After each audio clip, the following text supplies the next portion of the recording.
Hi, Molly. How are you? I'm good. Yeah. Just got done training. Yes. 3 weeks out. So I'm a little like, at the point where like everything's so heavy, I'm tired, but like it's moving and that's all I need. So thank you for doing this interview. I really appreciate you being here. Can you tell us a little bit about yourself, and specifically your athletic background and what you do for a living? Yeah, so I'm actually in sales for an electrical manufacturer as my primary work, but I also do coaching. I have always been an athlete. Like since I've been growing up, I started playing like soccer as like a kindergartner, and then I transitioned to track, cross country, and cheerleading. Wow. I have 2 daughters, and so my oldest is 19 and my youngest is 9. So when I had my youngest daughter, I just kind of was like not feeling myself at all. Mm-hmm. Started doing like these like boot camp type classes where you just like, swinging a lot of kettlebells and picking up a lot of dumbbells and like very circuity. Yep. And my husband at the time won like a weight loss competition at the gym we were at, and he decided to like take that money and do powerlifting. Okay. They had like specific powerlifting coaches there. And so he did like a year of powerlifting, went to one of his competitions, and I was like, I could do that. Oh, it's really fun. Yeah. And so then I did. And that was great. I did 2 competitions back in 2016. And it was really fun. But then we moved to Portland. I didn't have like my community anymore. Didn't have like all the equipment that I had. Where were you? We were in Springfield. Okay. Yeah. So when I moved to Portland, I took about 4 years off. So I started training, and we had like collected some stuff for a home gym in 2020 and 2019. And luckily through the pandemic, like we had enough stuff to like keep me going through powerlifting. I just really enjoyed it. He like still kind of lifted in the home gym now and then. Yeah. But really like I kind of just loved it. And so I wanted to get back into the competition portion of it. And so let me stop you really quick. Yeah. What did you love about it particularly? Because I think that's the special part. Yeah. The marriage I was in was an abusive relationship, and I needed something for me to like feel good about myself again, because like my self-confidence, my self-worth, all of that was like really low at the time, obviously for obvious reasons. And so for me, taking on the challenge of like just picking up the barbell and getting started again in the first place, like I just slowly started to feel like myself again. That is what I loved about it. It's so empowering no matter where you're at in your life, and no matter how much weight you're putting on the bar. Like it's just a tool to feel stronger mentally and physically. Did you expect that to happen? No, not at all. Yeah. I can relate totally. Like I knew like moving my body was what I needed, but I didn't really know why, like how important that was. And really was the catalyst for me getting out of that relationship and getting into the life that I have right now, which is like, I'm like fully able to like support myself and my kids and coaching and doing what I love. So whereas before it was like I was just so depressed, and it just kind of like accepted like, okay, I guess this is my life now. Yeah, that's amazing how the strength of the barbell or crazy. Whatever it is, just the strength, the physical strength has translated to strength across the board for you. It's really so inspiring insane for women to hear. Yeah, and I just kind of think back to like what my life was like before, and just like the person that I was, and it was just like I didn't like myself as much. Like I didn't feel like I could do anything. Like I felt so trapped and so stuck, and just kind of like breaking through, doing hard things, like just one challenge at a time, it's just like kind of got me to where I needed to be. So totally. And I think that will resonate with a lot of women, but especially mothers who are stuck and don't really like themselves right now. They feel like they're just put into a box of motherhood, and they've kind of lost themselves. Yeah. And so speaking on that, as you are raising your children, what do you hope that they take away from this experience growing up with a mom that is an elite athlete and as strong as you, Yeah. What are the benefits of that? I mean, some challenges. I mean, it's obviously the challenge is time, like time consuming to like have such like a hobby that is so time consuming, and balance that with spending enough time with your kids and having that mom guilt of like, oh, she's like on her iPad while I'm at the gym, or just kind of like hanging out, and like I'm not focused on her. But the trade-off is when I'm not at the gym, I can really focus on her. And I'm Right. like so much more present and attentive. And I have the energy to like chase my kids at the park and to have fun with them. And it's okay to pursue that, like Right. without guilt, without that kind of negative connotation that, you know, people are like selfish for spending time on themselves as a mom. It's like, do what makes you feel good, and you're going to be a much better parent for doing that. Exactly. So, yeah. Exactly. And that's a large part of the mission of Vital Force, is to empower women to be strong and whatever that looks like to you. Yeah. And so what have you thought about what Vital Force means to you? The Oh name? gosh. I mean, it's kind of like that deepest part of yourself, you know, and tapping into that and then, you know, letting it just shine through. Yeah. You know, just kind of the important pieces of yourself. That's amazing that you said Yeah. that. I chose to have the logo kind of like right above the heart and the chest. And I love it. Very spiritual in a way, because that's, if you study yoga or anything, that's like where the heart chakra is. And while you're lifting, I feel like you are shining that vital force. You're shining that energy within you. Yeah. And I see that in you so much in the moments that you're tapping in, you're getting focused for that lift. Let's talk about your lifts for a second.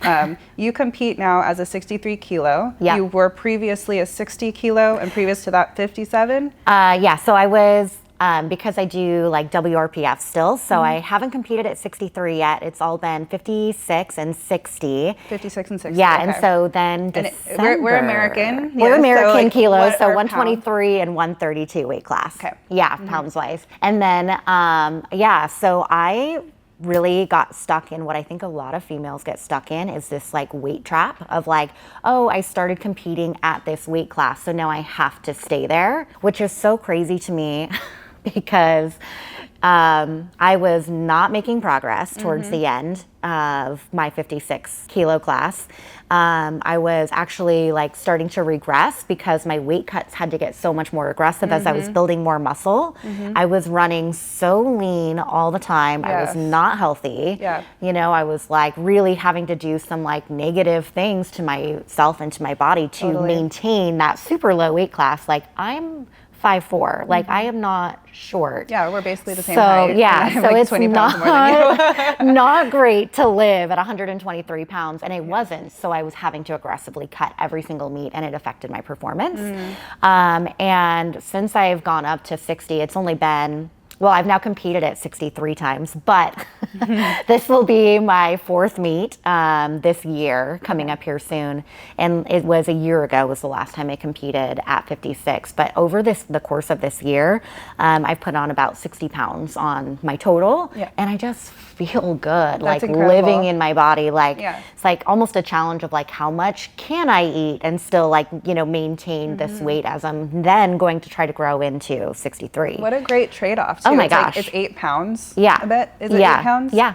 For 60 pounds? I mean, I'll trade that off I any would day. definitely you know? take it. Yeah. So at first, like my dots took a little bit of a hit because my weights hadn't Right. quite crept up where I wanted them to be. Right. But then I finally like got over that hump, and so now my dots are higher than they were, you know, at 56. So. And so many women, I don't know what woman hasn't dealt with some eating disorder at some point in their life. Right. I know I have. Yeah. Have you dealt with something like that, and has powerlifting helped that?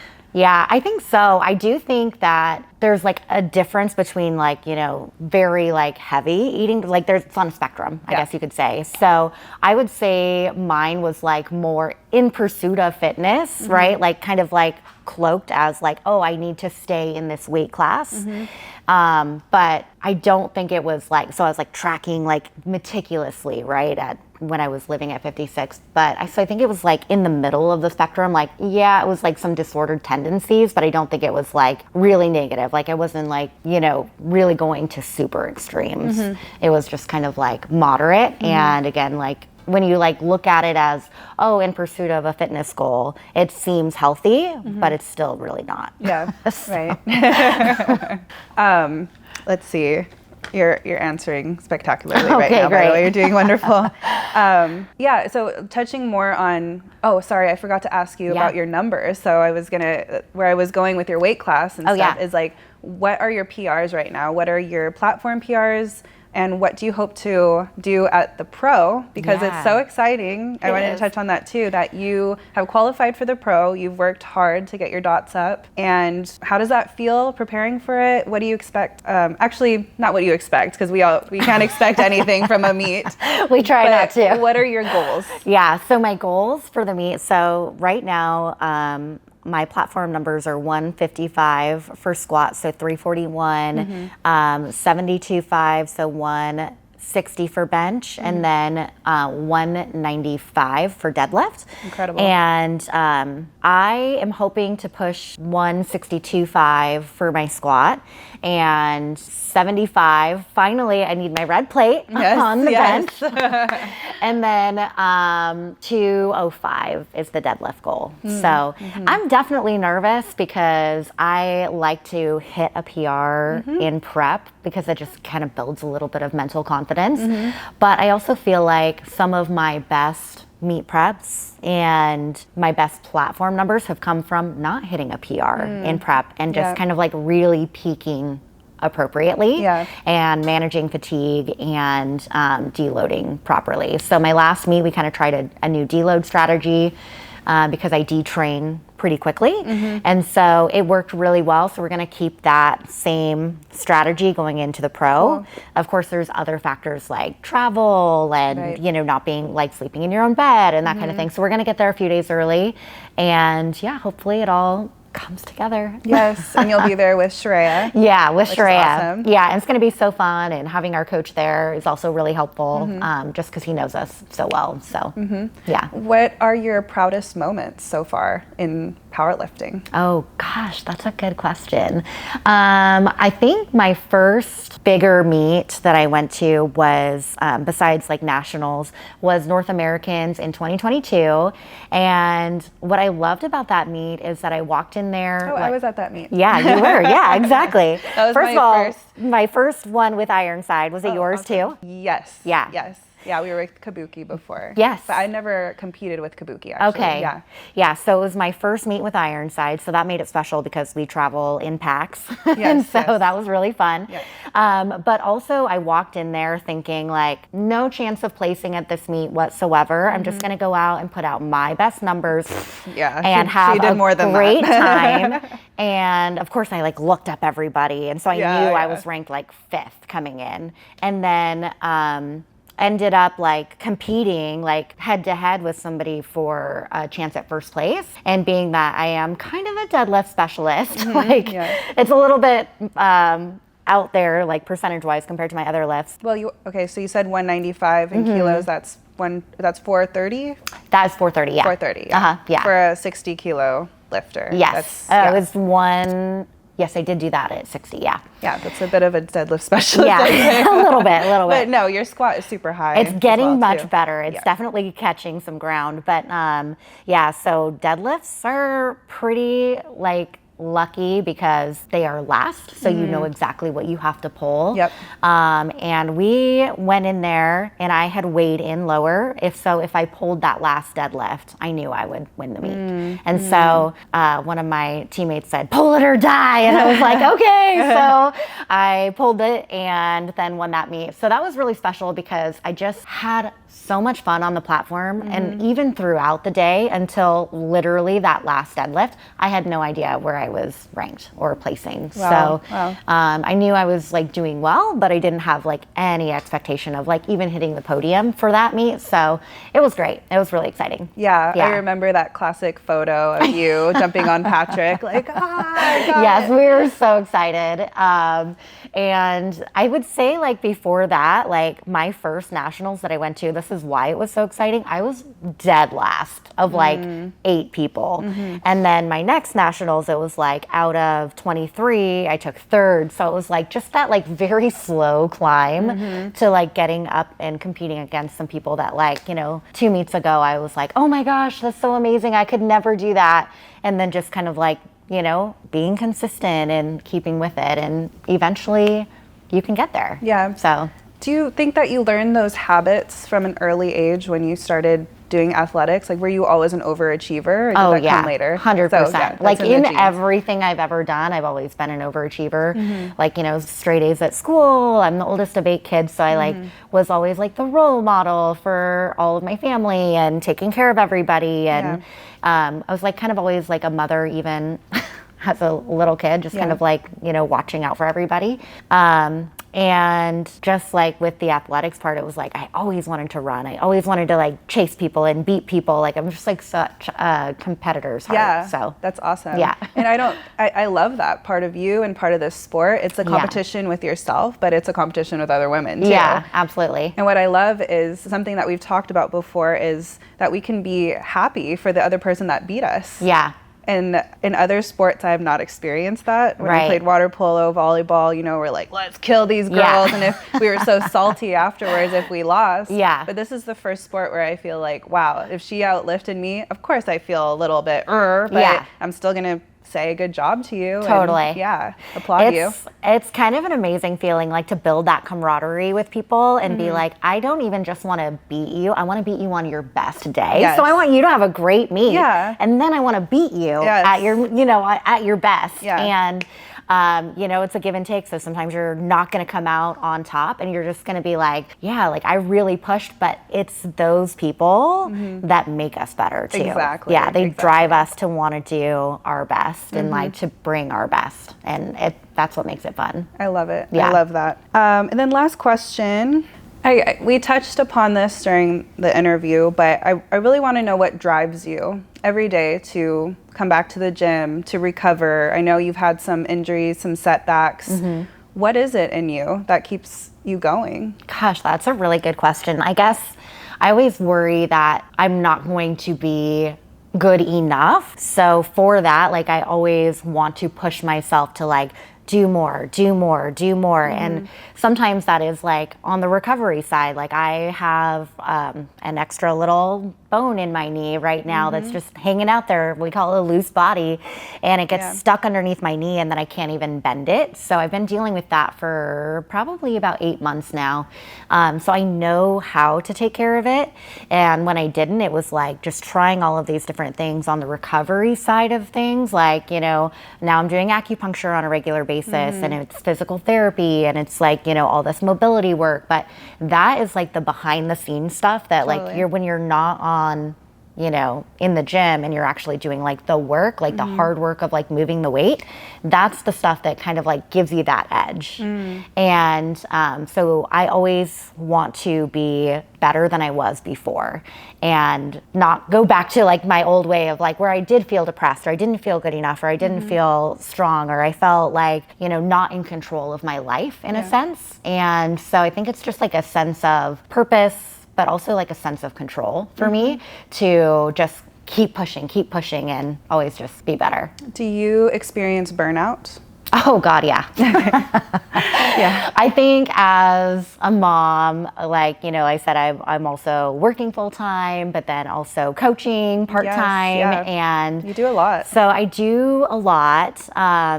And I absolutely get burnt out. But I think like what also helps with that is, like I said, this is my 4th meet this year. So if I have 4th something meet this year in 2024, which is like kind of stupid, but it keeps me from feeling that like exhaustion because like, oh, I'm ready for the next challenge. I don't have time to be tired. Right. I have to be on it. So if I'm feeling burnout, like the main thing that helps me is like journaling or being in nature. If I can take some time to do that a little bit each day, I feel really good. However, I have like gone through periods where I'm like, I'm so burnt out and I need to like manically recharge. So I'll like, you know, try everything all in, like I have one day to myself or one day off, and then you're just like trying to do everything that kind of like gets you reset. Yep. And then you're tired from doing that. So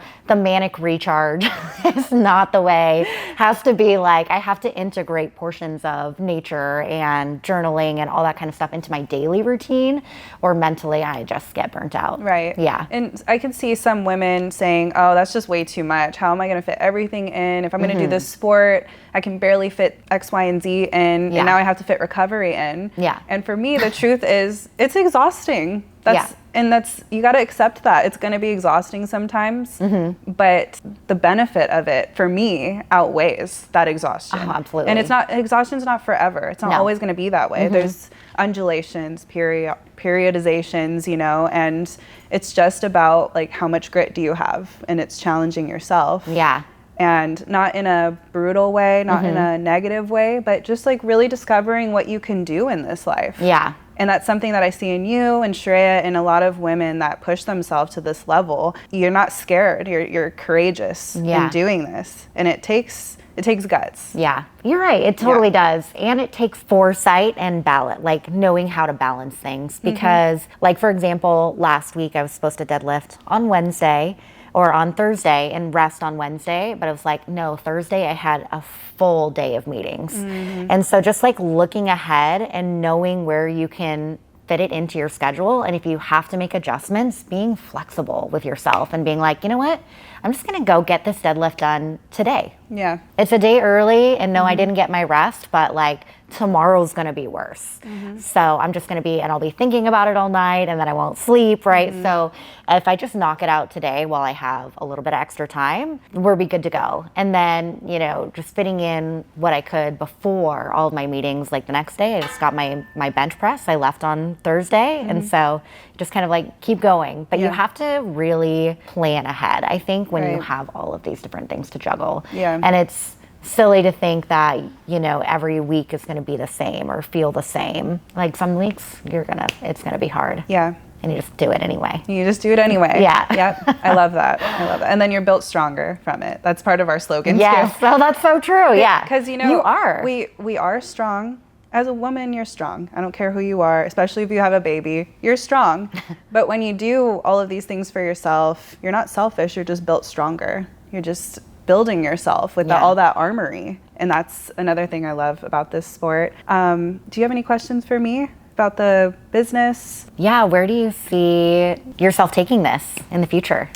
So right now we're starting with a clothing company. It's not full sets. It's basically focusing on urinary incontinence, because that is something that a lot of women deal with on the platform. You know that. Any competitive athlete knows that. And just creating something where women can feel more confident when they're competing. And also we're creating singlets. And so we're creating powerlifting singlets, weightlifting singlets, and wrestling singlets.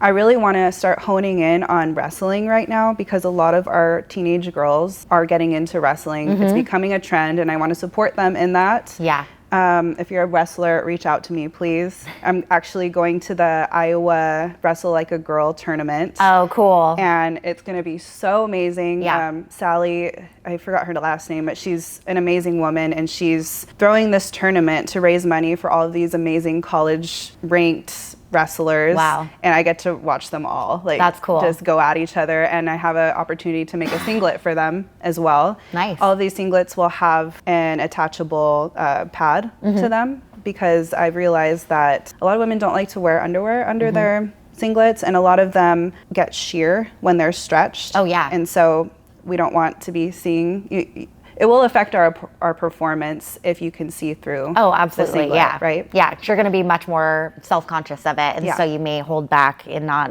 do all the things that you normally need to do. So. Which I've done in the gym. Yeah. I mean, I've been notorious for peeing, and I'm like, I remember one time actually you came up to me and you're like, I don't care that you peed, do the next rep, finish the set. And I was like, okay.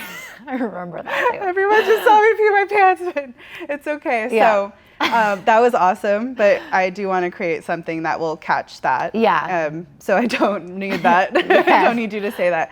But further out from that, my vision for Vital Force is creating strength camps, actually. Oh, cool. So I'm not even kidding with this. If you think of Wonder Woman and you think of where she trains, with all those other women who are fighting each other, who are sharpening each other's swords, who are just being badasses in their own little island, I kind of thought, how cool would it be to translate that to creating strength in different avenues and letting women express themselves in a camp, like a retreat situation. Oh my gosh. So it's Sign me up immediately. It's strength in all areas.